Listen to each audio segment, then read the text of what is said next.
Hello po ulit mga kapatid, isang pinagpalang umaga na naman sa ating lahat mga kapatid. Muli po ako mag-share ng Word of God mga kapatid.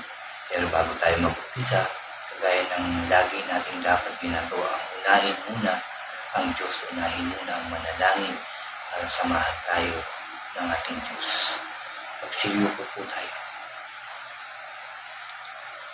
Yes Lord, aming Diyos na makapangyarihan sa lahat. Hindi ka namin pinupuri at pinasasalamatan. Ama, maraming salamat una sa pagising mo na naman po sa amin ng maayos at malakas ang katawan. Salamat po sa isang pagkakataon na naman na pinagkaloob mo po sa amin. Lalo-lalo na ang pagkakataon na makapakinig, makapagbasa ng iyong mga salita. Salamat sa pagkakataon po na ipinagkaloob mo po sa akin para muli Lord, mag-share na naman ng iyong salita. Muli mo po kami samahan, turuan, gabayan, Lord, lalong-lalo na po ako. Para lahat po ng aking sasabihin ay galing lamang po sa iyong salita. Lord, maging maayos ang aming pakikinig ng iyong salita, Lord. Mag-focus kami sa pagbabasa at pakikinig at maging maayos, Lord. Walang maging abala o anuman, Lord, na makakasira, makaka-istorbo, Lord, sa aming pag-aaral, pakikinig ng iyong salita. Salamat, Lord. We believe na muli mo po kami sasamahan, muli kang narito sa aming pag-aaral ng iyong salita. Maraming salamat po muli, Lord, sa iyong kabutihan, sa iyong pagmamahal, sa napakagandang pagkakataon na naman na binigay mo po sa amin ngayong umaga nito, ngayong araw na ito, O Diyos. Muli, pinupuri ka namin, pinasasalamatan, sinasamba ka namin sa tanging pangalan na aming Panginoong Hesus, na aming tagapagligtas. Lahat tayo ay magsabi ng Amen and Amen. At ito po ang aking channel.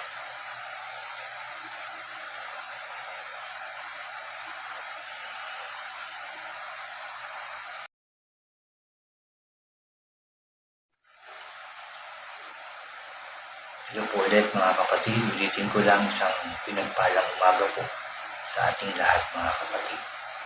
Bago ko mag-umpisa ng aking sharing, invite ko lang po yung mga bago dyan sa aking channel na huwag niyo pong kalimutan na mag-subscribe. Paki-like and share niyo po ang aking mga videos at paki-click din po ang notification bell para lagi po kayong updated sa mga bago at iba ko pang i-upload. Salamat mga kapatid, salamat. Mga kapatid, Ecclesiastes pa rin po tayo pero this time chapter 5 na po yung aking i-share sa inyo. Isang napakaganda na naman na gustong sabihin sa atin ng ating Diyos. Dito po sa Ecclesiastes chapter 5 verse 1 hanggang 2 ang aking i-share sa inyo mga kapatid. So mag-focus po tayo. Pakinggan natin kung may Bible din po kayo dyan ay basahin nyo rin po. Dito po ulit ako magbabasa mga kapatid. Sa Biblia Pinoy version po yung aking babasahin. O dito manggagaling yung aking i-share sa inyo po. Ulitin ko lang Ecclesiastes chapter 5 verse 1 and 2. Sabi po rito, mag-ingat ka pagpupunta ka sa bahay ng Diyos. Paglalapit sa harap niya, mas mabuting makinig at sundin siya kesa sa mag-alay dun ng offering galing sa mga bubo kasi di nila alam na masama ang ginagawa nila. Huwag kang basta-basta nagsasalita. Mag-isip ka muna bago ka magbitaw ng salita sa harap ng Diyos. Kasi nasa langit siya at nasa lupa ka. Kasi nasa langit siya at nasa lupa ka naman. Kaya mag-ingat ka sa pagsasalita.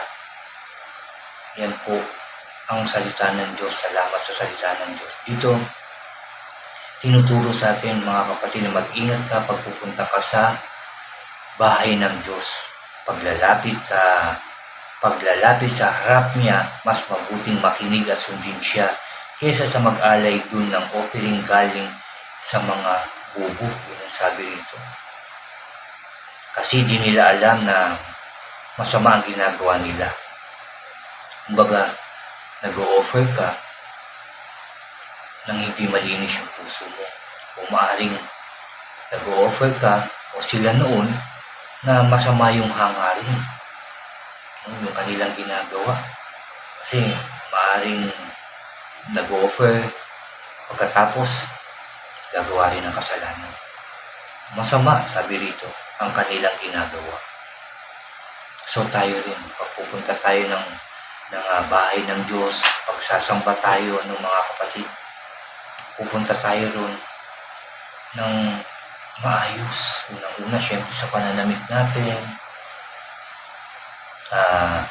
sa ano ba yung punta natin doon, napilitan lang ba tayo, kusang loob ba tayong pupunta ron para magpuri, magpasalamat sa Diyos. Yung mga ganung bagay, mga kapatid, kasi nakikita lahat ng Diyos. Alam ng Diyos yung ating iniisip, alam ng Diyos yung ating plano. O baka nagsisimba ka lang para masabi na nagsisimba ka. Pero wala sa puso yung pagpunta mo ron para magpuri, magpasalamat sa ating Diyos. Ano ba talaga yung ating, sabi nga, ano raw yung agenda mo? Ano yung gusto mo? Ano yung pag-uugali mo pag pupunta ka sa church? Maaaring maayos, pero sa bahay hindi. Ganun po yung sinasabi ko.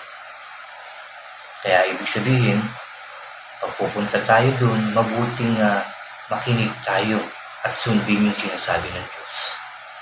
Pagpunta sa simbahan, mag-worship, makikinig ng kanyang salita. Maaari i-note natin yung Word of God na narinig natin doon, yung pagpapaliwanag tungkol sa salita ng ating Diyos, isulat din natin. At hindi lang basta ito sinulat. Dapat ating itong isabuhay. Dapat na i-share natin ito sa ating mga mahal sa buhay sa bahay. Siyempre, saan ba tayo unang uuwi? Di ba pag galing sa simbahan, sa bahay, para dalhin natin yung pagpapala na ibinigay sa atin ng Diyos sa pamamagitan ng kanyang salita. Ano pa? Yung mga narinig natin, yung pagpapaliwanag, i-share natin. After nun, kakain, di ba po? So, dalhin natin yung Word of God. Yun yung dadalhin natin. Hindi yung kung ano yung mga nakita natin na sa simbahan, may nagsisimba ron, pero nag-aaway sila. Huwag na natin yung tingnan. Ang focus natin doon na kay Lord para makinig ng kanyang salita, para magpuri, magpasalamat, at humingi ng tulong sa kanya. Kaya tayo nagsisimba. Kasi nga, di ba sinabi po sa Genesis na yung pang-7 araw, yun ay Sunday, ay i-bless. Nag-bless ang Diyos. So kung wala tayo sa kanyang tahanan, sa kanyang bahay, sa bahan, hindi tayo mag-bless. Kasi yung 7 araw nagpahinga si Lord. So dapat magpahinga rin tayo sa ating mga trabaho. At magsimba, pumunta sa kanyang bahay, para magpuri, para magpasalamat sa kanya. Yun ang ating dapat gawin sa tuwing papasok tayo sa tahanan ng Diyos. Mga kapatid. Dapat wala tayong daladalang yung galit, yung inis, wala tayong daladalang. Kasi si Lord ang pupuntahan natin doon sa simbahan, hindi naman tao, kundi si Lord ang ating pupuntahan. Verse 2, huwag kang basta-basta magsasalita. Mag-isip ka muna bago ka magbitaw ng salita sa harap ng Diyos kasi nasa langit siya at nasa lupa ka naman. Kaya mag-ingat ka sa pagsasalita. Diba po? Kasi minsan, nandun tayo, panalangin ang panalangin, ang daming sinasabi. Baka minsan hindi na natin napapansin yung ating sinasabi. Baka kung ano na yung mga ating nabitawan. Hindi natin napapansin na puro galit na yung nasasabi natin. Wala na yung pagpapakumbaba. Wala na yung pagpapatawad.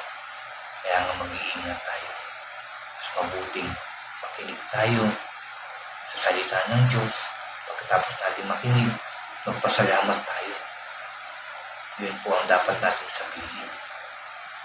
Kahit sa pagsasalita sa ibang tao, sa ating mga mahal sa buhay. Kasi di ba kung minsan, sa dami nating sinasabi, iba na yung lumalabas. Hindi natin napapansin, nakakasakit na tayo ng damdamin ng ibang tao. Hindi natin alam, nagagalit na yung kinakausap natin. So, nagkakasala na rin siya kasi nagagalit siya sa atin sa dami nating sinasabi. Bakit hindi natin sabihin yung puro magaganda lang na galing sa salita ng Diyos? Sigurado, di ba?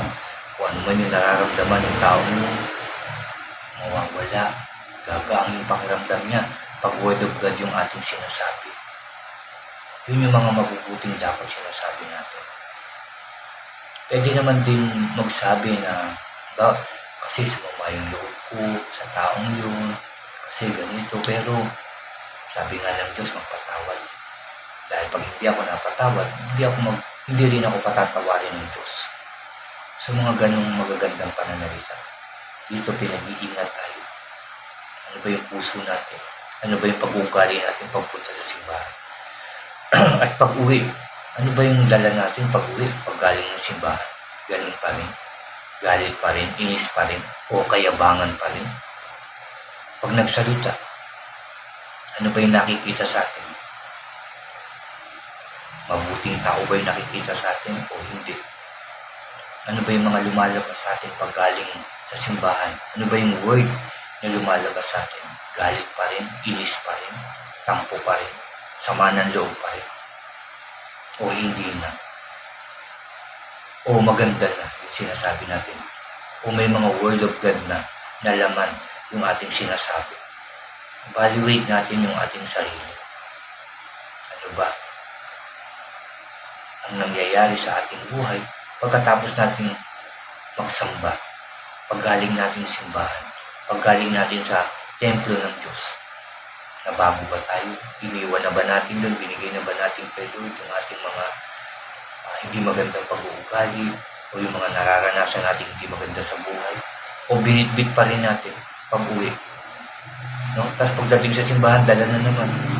Tapos uwi, dala na naman. Nadadagdagan, bumibigat ng bumibigat yung ating buhay. Bakit hindi natin gamitin hindi natin gawin na pag binigay na natin sa Diyos, nandun na. Si Lord na ang bahala. Di ba mas maganda po yun? Si Lord na ang bahala sa lahat. Dahil siya lang naman ang makakapag-ayos ng buhay natin. Makakapagbago ng buhay natin. Makakapagbigay ng magandang buhay, kaginhawaan sa ating mga buhay. Si Lord lang ang makakapagbigay nun. Lahat ng inihiling natin, kayang ibigay ni Lord. Kasi walang imposible sa Kanya. Kasi Diyos siya. Alam niya ang lahat ng mga bagay. Alam niya yung mga makakabuti para sa atin. Kaya lagi tayong mag-iingat. Lalo-lalo na dito sa pag-aaral natin, sa pagpasok sa Kanyang tahanan. Mag-iingat tayo sa pananalita. Lalo-lalo na siyempre sa pananalangin natin. Mag-iingat tayo. Baka kung ano-ano na yung nasasabi natin. Pananalita rin, bilang mga mananampalataya, bilang mga tumanggap sa Panginoong Hesus, ano na ba yung lumalabas sa ating bibig? Maayos na ba talaga? Mabuti ka na ba? Tama ka na ba magsalita? Even mag-isip ba? Kaya maayos na, ayon na sa Diyos. Kung hindi pa, hihingi tayo ng tulong sa Diyos na baguhin yung ating puso, yung ating isipan, yung ating buong pagkatao para mabago rin yung ating buhay, para mabago rin yung ating pamilya, para mabago rin yung ating ikinabubuhay. Mas maging maayos ang ating pamumuhay dito sa mundo. Kasi pag nakikinig at sumusunod sa Word of God, naaayos ang buhay. Pag tinutupad dito, nagiging mas matagal pa tayo dito. Kakaroon ng mas malakas na katawan, mas maayos na pamumuhay, mas tatagal ang ating buhay. Kasi may iwasan na natin yung pag nakikinig tayo sa Word of God, pag sinasabuhay natin ito, pag araw-araw tayo nagbabasa, nababago po yung buhay natin. Dahan-dahan nababawasan yung mga hindi magandang iniisip, hindi magandang sinasabi, yung mga hindi magandang ginagawa, nababawasan po yan dahan-dahan, nababago po tayo. Binabago kasi tayo ng Diyos dahil nakita ng Diyos na nakikinig tayo sa Kanya, sumusunod tayo sa Kanya, na maayos na tayo magsalita, mag-isip. Kaya dahan-dahan, nababago rin ang buhay natin, na naaayon sa Kanyang kalooban. Kaya patuloy tayo magbasa, makinig ng salita ng Diyos. Habang ginagawa natin yan, hindi natin napapansin, nababago na yung buhay natin. Yung pananalita, yung pag-iisip, even pagkilos natin, nagiging maayos na. Amen po. Yan po yung tinuturo sa atin ng ating Diyos ngayon. May title nga po ito dito na, Huwag basta-basta sa pagsasalita. Ecclesiastes chapter 5 verse 1 and 2. Ang aking sinare po sa inyo. Basahin nyo rin yan. Gusto nyo basahin nyo yan pababa. Napakaganda po.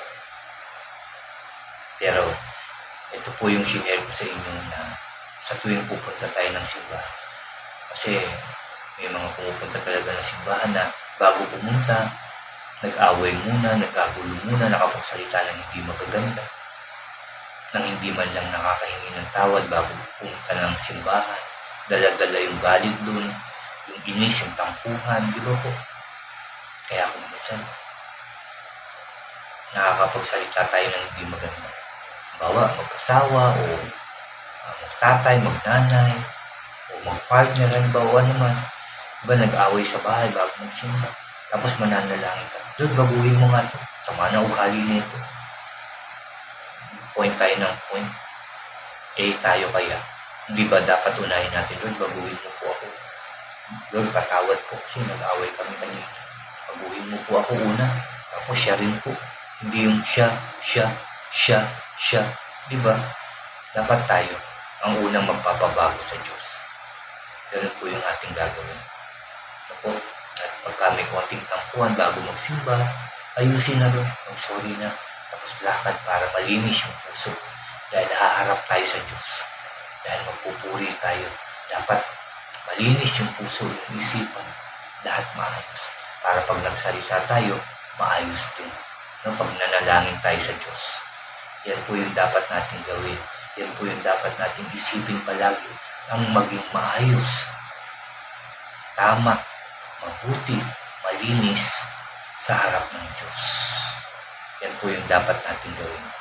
At yan din po yung aking sharing ngayong umagang ito.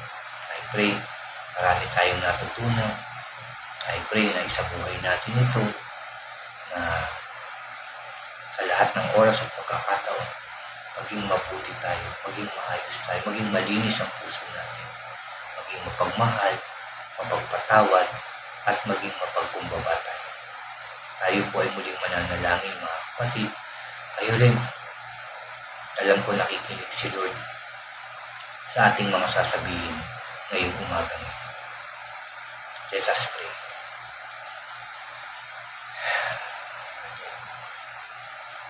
Ama namin na nasa langit, muli kami nagpapasalamat sa iyong mga salita na aming napakinggan ngayong umagang ito na nagtuturo, Lord God, na maging mabuti, malinis ang aming puso, na mag-iingat kami sa pagpasok sa iyong sambahan, Lord God.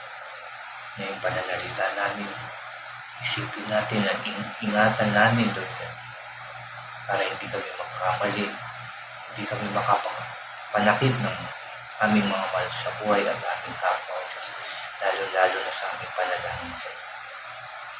Lord, tulungan mo po kami turuan manalangin.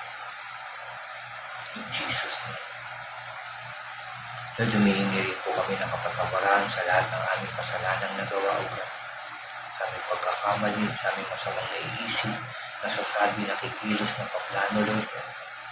Patawarin mo po kami lahat, Lord. Linisin mo po kami lahat, Lord, upang maging karapat-dapat na tumawag sa iyong Ama, na pumasok sa iyong tahanan, na humingi ng tulong, Lord, at maging maayos ang aming buhay, Lord. In Jesus' name. Lord, salamat Dahil alam ko po na naririnig mo ang panalangin ng bawat isa ngayong umaga nito. I pray sa pangalan ng Panginoong Hesus, tugunin mo po ang lahat ng panalangin namin, Lord. Ang paghingi namin ng tawad, Lord, I pray marinig mo at tugunin mo at kami patawarin mo, Diyos. Paghingi namin ng tulong, ng guidance, ng protection, I pray ipagkaloob mo po sa amin. Yung paghingi namin ng kagalingan sa mga may sakit at karamdaman, Lord, I pray tugunin mo po at sila'y pagalingin, Lord. Humingi kami ng kaayusan ng aming pamilya, yung buo, yung puro pagmamahalan, Lord. I pray tugunin mo po ito, Lord. Kahit sa pag-aaral ng aming mga mahal sa buhay, o sa trabaho, Lord, I pray yung protection nila, yung kalakasan nila, Lord, ay pagkaloob mo po sa kanila. In Jesus' name. In Jesus' name. Salamat po, Lord God, sa pagpapal. Salamat po, Lord God, sa kalakasan, sa kagalingan, sa kaayusan, sa kaligtasan. Lord, lahat ito ay galing sa iyo. Kaya sa iyo namin po ito hinihingi, Lord God. At kiniklaim namin ito na ito po yung pagkakaloob mo sa amin. Sa pangalan ng Panginoong Hesus. Salamat din sa katagumpayan ng aming gawain ito, Lord God. Dahil itong inuutos mo sa amin na mag-share ng iyong word, Lord God, sa lahat ng tao. Salamat po sa katagumpayan. Salamat po sa wisdom, Lord God. Salamat po sa lahat. Thank you for everything, Lord God. Salamat po sa iyong kabutihan, sa iyong pagmamahal sa lahat ng tao. Salamat po. Salamat po, Lord, dahil ang tagumpay namin ay sunod-sunod sa pangalan ng Panginoong Hesus. Thank you for everything, Lord God. Salamat po. Muli ka namin pinupuri, pinasasalamatan, sinasampakan namin sa tanging pangalan ng aming Panginoong Hesus at sa pakikipisan ng Banal na Espiritu. Lahat tayo ay magsabi ng Amen, Amen, and Amen po. Amen. Salamat. Claim nyo na mga kapatid. Narinig ni Lord yung inyong dasal. At ito'y pagkakaloob sa inyo, sa akin, at sa ating lahat. God bless po sa inyong lahat. At God bless po sa ating lahat.